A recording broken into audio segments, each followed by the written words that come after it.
Praise the lord. ప్రభు గొప్ప నామానికి మహిమ కలుగును గాక. ప్రియులరా, మీ అందరికీ ప్రభు పేరిట ప్రేమ వందనాలు తెలియజేస్తా ఉన్నాను. ఈరోజు ఒక ప్రాముఖ్యమైన విషయాన్ని మీతో పంచుకోవాలని ఇలా మీ ముందుకు రావటం జరిగింది. మీలో కొంతమందికి తెలిసే ఉంటుంది, యూట్యూబ్లో కమ్యూనిటీ పోస్ట్ కూడా చేయడం జరిగింది. కట్టా కృష్ణ అనే తమ్ముడు నిన్నటి దినాన ప్రభు చెంతకు వెళ్ళడం జరిగింది. ఆ తమ్ముడు గురించి కొన్ని విషయాలు మీతో పంచుకోవాలని దేవుడు నాకు ప్రేరణనిచ్చాడు. ఖచ్చితంగా ఆ బిడ్డను గురించి మనం తెలుసుకోవాలి. ఎందుకనంటే నీతిమంతులను జ్ఞాపకం చేసుకున్నట ఆశీర్వాదకరం అని బైబిల్లో ప్రభువు చెప్పాడు. ఆ తమ్ముడు గురించి కొన్ని విషయాలు నేను మీతో పంచుకుంటాను. మీలో చాలా మంది చూసే ఉంటారు, ఇప్పటికే ఆ తమ్ముడు గురించిన వార్త మన తెలుగు మీడియాలో విస్తారంగా ప్రసారం అవుతా ఉంది. తెలుగు ప్రజల్లో చాలా మంది ఆ తమ్ముడిని గురించి ఘనంగా చెప్పుకుంటున్నారు, ఆ తమ్ముడి గురించి ఘనంగా వింటున్నారు. కారణం ఏంటి, అసలు ఏం జరిగింది, అసలు ఆ తమ్ముడు ఎవరు ఏంటి అనే విషయాలు నేను మీకు టూకీగా వివరిస్తాను. ఆ తమ్ముడి పేరు కట్టా కృష్ణ. చిలకలూరిపేట శాంతినగర్లో మన చిన్న చర్చి దగ్గర వాళ్ళు ఉంటారు. ఆ కుటుంబంలో ముగ్గురు. ఆ తమ్ముడు ప్రభువుని తెలుసుకున్నాడు, బాప్తిస్మం పొందుకున్నాడు.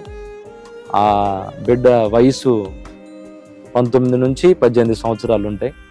రక్షణ పొందిన తర్వాత ఇక లోకంలో అందరూ యవనస్తుల్లాగా ఏకీబీకీగా బ్రతకలేదు, ఒక గురి కలిగి బ్రతికాడు.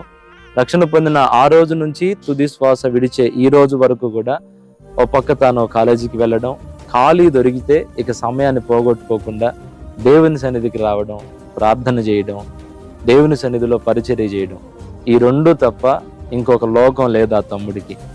దేవుని సన్నిధిలో ఉదయాన్నే ప్రతి ఆదివారం 5 గంటలకల్లా సన్నిధికి రావటం, వేకువనే చీకటిగా ఉన్నప్పుడు 5 సన్నిధికి వచ్చి ఈ సౌండ్ సిస్టమ్ ఇవన్నీ ఏర్పాటు చేసి అందరూ వెళ్ళిపోయిన తర్వాత సాయంత్రం ఎప్పుడో మరలా ఇంటికి వెళ్ళేవాడు.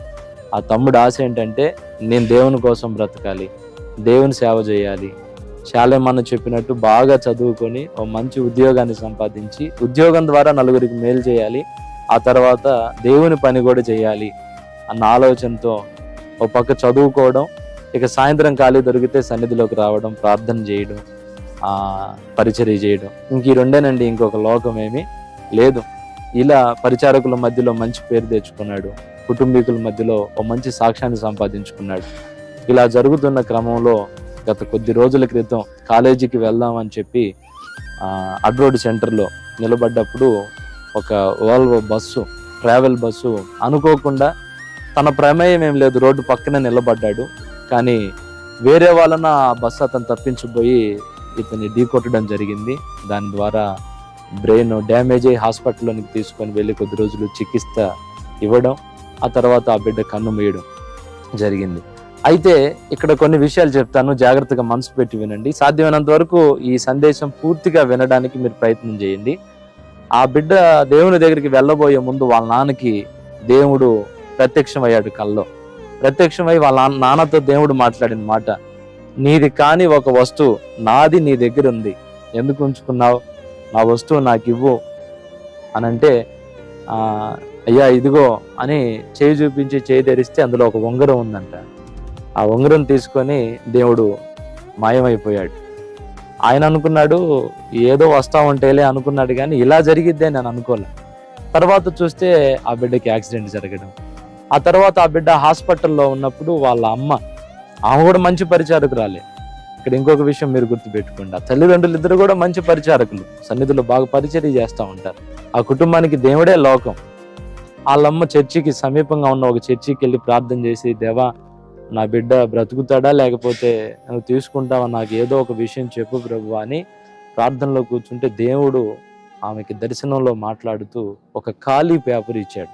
ఆమెకు అర్థమైపోయింది, ఖాళీ పేపర్ ఇచ్చాడంటే దేవుడికి నా బిడ్డను తీసుకుంటున్నాడు అని. తండ్రికి దర్శనం చూపించాడు, ఆ తర్వాత తల్లితో మాట్లాడాడు.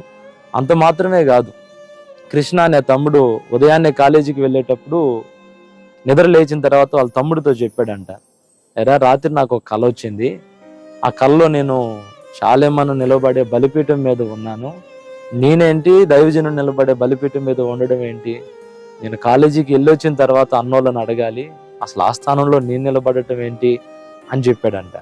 అంటే బలిపీఠము అంటే ఇక దేవుడు అర్పణగా తీసుకోబోతున్నాడు అనే దానికి సూచన. ఆ బిడ్డకు కూడా చూపించాడు. చాలా ఒక్కొక్కటి చూస్తుంటే మతిపోతున్న పరిస్థితి అండి. తండ్రితో మాట్లాడాడు, తల్లితో మాట్లాడాడు, ఆ తమ్ముడికి కూడా చూపించాడు. నువ్వు నీ తల్లిదండ్రులకు సంబంధించినోడివి కాదు, నేను నీ తల్లి గర్భంలో నిన్ను వేశాను అని తల్లితో మాట్లాడి, తండ్రితో మాట్లాడి ఆ బిడ్డని ఈరోజు దేవుడు పిలుచుకున్నాడండి. ఒక రకంగా చాలా బాధగా ఉంది మనసుకి. అయినా సరే క్రైస్తవులం గనక దేవుడు మనకు గొప్ప నిరీక్షణ ఇచ్చాడు, ఆ బిడ్డ దేవుని సన్నిధిలో ఉన్నాడు అని. అంత మాత్రమే కాదండి, వాళ్ళ నాన్న ప్రభువా నా బిడ్డను నాకు చూపించు ప్రభువా అని బాధలో కూర్చొని ప్రార్థనలో ఉన్నప్పుడు దేవుడు వాళ్ళ నాన్నకి మరొక దర్శనం చూపించాడు. ఆ చిన్నోడు ఒక గుర్రం మీద కూర్చొని ఉన్నాడు. ఆకాశంలో ఇంద్రధనస్సులో ఆ గుర్రం రెక్కలు విప్పి ఎగురుతూ ఉంది. ఆ కృష్ణ అనే తమ్ముడు చాలా సంతోషంగా ఆ గుర్రం మీద అటు ఇటు తిరుగుతూ కనపడ్డాడు. చాలా సంతోషపడ్డాడు, నా బిడ్డ నా దేవుని సన్నిధికి చేరాడు అని. వీళ్ళారా, ఇంత మాత్రమే కాదు, ఆ బిడ్డకి బ్రెయిన్ డెడ్ అయింది. తమ్ముడు బ్రెయిన్ డెడ్ అయిపోయాడు. హాస్పిటల్లో ఇక జీవశవం లాగా ఉన్నప్పుడు ఆ తల్లిదండ్రులు ఒక నిర్ణయం తీసుకున్నాడు. ఏ నిర్ణయం తీసుకున్నారంటే, ఎటుగుడి మా బిడ్డ దేవుని దగ్గరికి వెళ్ళిపోయాడు, బ్రెయిన్ డెడ్ అయిపోయింది, జీవశవం లాగా ఉన్నాడు, ఇలానే తీసుకొని వెళ్ళి పూడ్చిపెడితే అవయవాలన్నీ మట్టిలో కలిసిపోతాయి, ఇలా కాకూడదు. డాక్టర్లను అడిగినప్పుడు వాళ్ళు చెప్పారు, అవయవాలన్నీ బాగానే పనిచేస్తున్నాయి, బ్రెయిన్ ఒక్కటే పాడైపోయింది. మీరు కనుక సమ్మతిస్తే మీ బిడ్డ అవయవాల్ని మరి కొంతమందికి మార్పిడి చేద్దాం, మీ బిడ్డ ద్వారా వాళ్ళు బ్రతికే అవకాశం ఉంది అని అంటే ఆ తల్లిదండ్రులు ఆలోచన చేసుకున్నారు.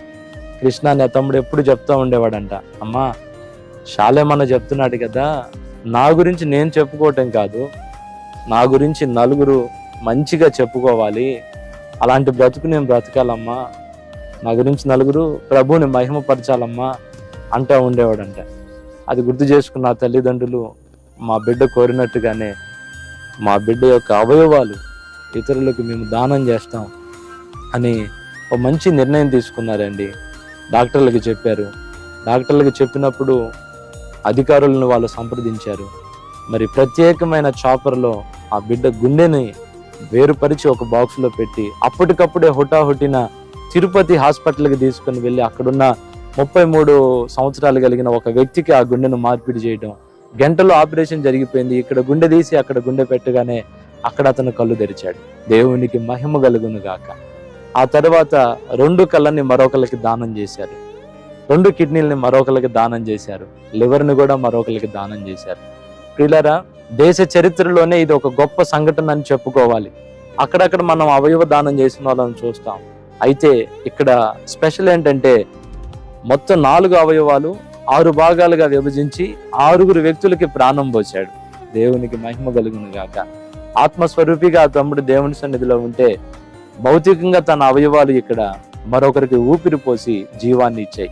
ప్రభువేమో ప్రాణం పెట్టి అనేకులకు జీవాన్ని ఇస్తే ఈ తమ్ముడు తానొక్కడు కన్ను మూయడం ద్వారా మరో 6 జీవాన్ని వెలుగుని ఇచ్చినట్లుగా మనం చూస్తున్నాం. ఈరోజు ఒక సంతోషం ఏంటంటే మన నిరీక్షను బట్టి ఆ బిడ్డ దేవుని సన్నిధిలో ఉన్నాడు. ఆ తర్వాత తన గుండె మరో చోట కొట్టుకుంటుంది, తన కన్ను మరొకరికి వెలుగునిచ్చింది, తన అవయవాలు మరొకరికి ఊపిరి పోశాయి. ఇది చాలా గొప్ప సంఘటన. మన తండ్రి సన్నిధి పరిచర్యలో ఇలాంటి కుటుంబాన్ని చూడటం నాకు చాలా తృప్తినిచ్చిందండి. అన్న చెప్తా ఉంటాడు ఎప్పుడు వాక్యాలు. మేము చాలాసార్లు చాలా సమాధి కార్యక్రమాలకు వెళ్తాం. తల్లిదండ్రులు బోరుమని వెడుస్తారు బిడ్డ మీద ఉన్న ప్రేమను బట్టి. కానీ రాత్రి ఆ బిడ్డని వాళ్ళ ఇంటి దగ్గరే తీసుకొని వచ్చారు. విచిత్రం ఏంటో చూడండి, అనుకోకుండా వర్షం పడటం, ఆ బిడ్డ భౌతిక దేహాన్ని మన సన్నిధికి తీసుకొని రావటం, ఒక దైవజనుని ఉంచినట్లుగా దేవుని సన్నిధిలో ఆ బిడ్డని ఈరోజు ఉంచడం జరిగింది. ఇవన్నీ చూడటానికి యాదృచ్ఛికంగా ఉన్నాయి, కానీ ఇది దేవుని సంకల్పం. ఆ బిడ్డను తెచ్చి అక్కడ పెట్టినప్పుడు దైవజనులంగా మేమందరం వెళ్ళి, శాలేమన్నా మేమందరం వెళ్ళి ఆ చిన్నవాడితో మాకున్న అనుబంధాన్ని బట్టి మేము కన్నీరు గారిచి ఏడుస్తుంటే ఆ తల్లి అన్న మాట మాకు చాలా ఆశ్చర్యాన్ని కలిగించింది. అన్న, మీరు ఏడ్చి మమ్మల్ని ఏడిపించొద్దన్నా, నా బిడ్డ దేవుని సన్నిధికి వెళ్ళాడు, మీరు చెప్పినట్టుగా బైబిల్ చెప్పినట్లుగా మాకు ఆ నిరీక్షణ ఉందన్నా, నువ్వు ఏడవద్దన్నా అన్నప్పుడు అబ్బా ఇది కదా క్రైస్తవ్యం, ఇది కదా ఉండాల్సిన రీతి అని. చూడటానికేమో వాళ్ళు పెద్ద అందరిలాగా అఫీషియల్ గా ఏం లేరు, కానీ ఆధ్యాత్మిక జీవితంలో ప్రభువు కోరుకున్న పరిపూర్ణత వాళ్ళలో మేము చూసాం. అందరూ ఇలా తయారైతే ఎంత బాగుండు, ఒక యోబు లాంటి పరిపూర్ణత వేళలో మేము చూస్తున్నాం కదా అని చాలా సంతోషం అనిపించిందండి. ఈరోజు ఆ చిన్నవాడి గురించి సీఎం మొదలుకొని, ముఖ్యమంత్రి మొదలుకొని, సామాన్య వ్యక్తి వరకు దేవుడే పని కట్టుకుని ఆ బిడ్డ చివరి దినాల్లో ఒక అద్భుతాన్ని చేసి అనేక మందికి తెలిసేటట్లుగా ఒక అద్భుతంగా, ఇప్పుడు సహజంగా అంటారు అన్ని దానాల్లో అన్నదానం గొప్పదే అని, కానీ అన్నదానం కంటే గొప్పది అవయవదానం. ఎవరు చేస్తారండి చూస్తా. కానీ ఆ తల్లిదండ్రులు ఒక నిర్ణయం తీసుకున్నారు, మా బిడ్డ అవయవాలు మట్టిలో కలిసిపోతాయి అందరిలాగానే కాదు, మేము ప్రభు బిడ్డలం, బ్రతుకు ద్వారా నలుగురికి మేలుగా ఉండాలి, సాగు ద్వారా నలుగురికి మేలుగా ఉండాలి, ఏ విధం చేతనైనా నలుగురికి మేలు కలిగించాలి అన్న ఉద్దేశంతో ఆ తల్లిదండ్రులు తీసుకున్న నిర్ణయం ఈరోజు జాతీయంగా ప్రజలందరూ ఆ బిడ్డను మెచ్చుకుంటా ఉన్నారు, ఆ తల్లిదండ్రుల్ని ఘనంగా మాట్లాడుకుంటా ఉన్నారు. ఇదంతా కేవలం దేవుణ్ణి బట్టి, దేవుని కృప ద్వారా, ఓ ఆత్మ సంబంధమైన మందిరం, మంచి దైవజనుడు షాలేమన్న ద్వారా, దైవజనుడు అందించిన ఉపదేశాల ద్వారా దేవుడు జరిగించిన గొప్ప కార్యం. దీనంతటికీ మహిమ, ఘనత, ప్రభావాలు నా దేవునికే చెల్లునుగాక. ఆ ప్రియ దేవుని బిడ్డలారా, అక్కడ ఉన్న వాళ్ళు అడిగారట, మరి మీ బిడ్డ అవయవాలు దానం చేస్తున్నారు కదా, ఏదైనా డబ్బు ఇస్తాం తీసుకుంటారా అని. లేదండి, అవయవాలు అమ్ముకొని మేము బ్రతకము, మా బిడ్డ అవయవాలు నలుగురికి ఊపిరి పోసి వాళ్ళు బ్రతికి వాళ్ళు ప్రభువుని తెలుసుకొని సేవ చేస్తే చాలు, నా బిడ్డ గుండె దేవుని సేవ చేయాలని కొట్టుకుంది. ఈ అవయవాలు వేరే వాళ్ళ శరీరాల్లోనికి వెళ్తే వాళ్ళు రక్షణలోనికి వచ్చి ప్రభువుని గురించి ప్రకటిస్తే చాలు, అందుకంటే మాకేం వద్దని ఫ్రీగా దానం చేశారండి. నా ప్రియ దేవుని బిడ్డలారా, ఈ మాటలన్నీ విన్న మీకు చివరిలో నేను ఒక మాట చెప్తున్నాను. ఏ రోజు ప్రభు మనల్ని పిలుస్తాడో మనకు తెలియదు. దీపం ఉండగానే ఇల్లు చక్క పెట్టుకోవాలి. ఇంకా రక్షణ పొందకుండా ఉన్న వాళ్ళు ఎవరైనా ఉంటే రక్షణ పొందండి. ఆ తర్వాత సమయం కొద్దిగా ఉంది కనుక దేవుని సేవ చేయడానికి మన వంతు మనం ప్రయత్నిద్దాం, మన వంతు మనం ప్రయాసపడదాం. ఈరోజు సాయంత్రానికి మనం ఉంటామో లేదో తెలియదండి. కనుక ఆ తమ్ముడు చివరి శ్వాస విడిచేంత వరకు దేవుని సేవలోనే ఉన్నాడు. అటు చదువుకుంటున్నప్పటికీ ఇటు దేవుని సేవలో ఉన్నాడు. అలానే మీరు ఏ ఫీల్డ్లో ఉన్నా చేయగలిగినంత సేవ చేయండి, చేయగలిగినంత ప్రార్థన చేయండి, నలుగురికి మంచి చేయండి, ప్రభువుని ప్రకటించండి.